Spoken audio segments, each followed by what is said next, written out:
Bismillahir Rahmanir Rahim. Alhamdulillah wassalatu wassalamu ala Rasulillah. Wa ba'd, yan uwa musulmai, assalamu alaikum wa rahmatullahi wa barakatuh. A gaskiya ban zo da nufin faɗi wani abu ba, na zo da nema in ji karatu kawai in tafi. Kuma malam sai ya matsa sai na ce wani abu. To dai na ce wani abu insha Allah.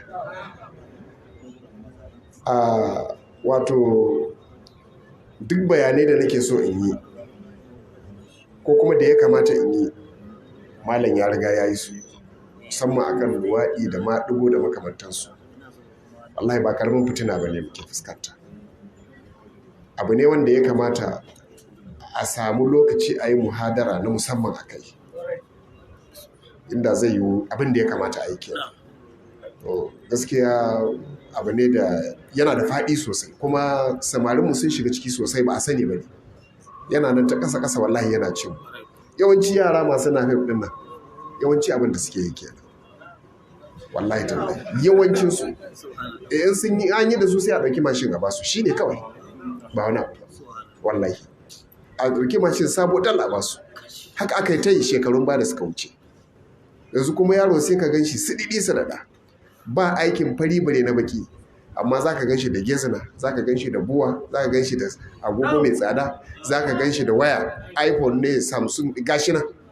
Baya aikin fari bare na baki, jikinsa sai kalli yake, karasa kuma yana yake samun kuɗi. To wallahi duk abin da suke yake. To a karmakan lau jan aiki ne a gaban.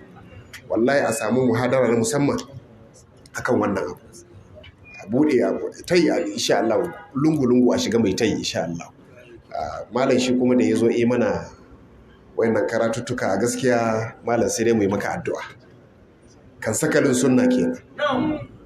Yadda ka san mahauci yake reɗe wani dago-dago a jikin nama ko wani laka ko wani tantani ko wane ne, billahi da zaka yake reɗe bid'a daga cikin sunna. To malam sai dai mu ce Allah ya saka maka da alkhairi, Allah ya tarfa wa karatunka albarka, Allah ya saka wuce haka.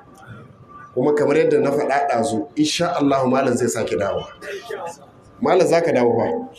Bi izinillahi malam zai dawo. Dan gaskiya ba mu ƙoshi ba tukuna. So muke mu kwankwaɗi madarar sunnar sosai. Insha Allah. So da wannan ne nake cewa subhanakallahumma wa bihamdika ashhadu an la ilaha illa anta astaghfiruka wa atubu ilaik. Wassalamu alaikum.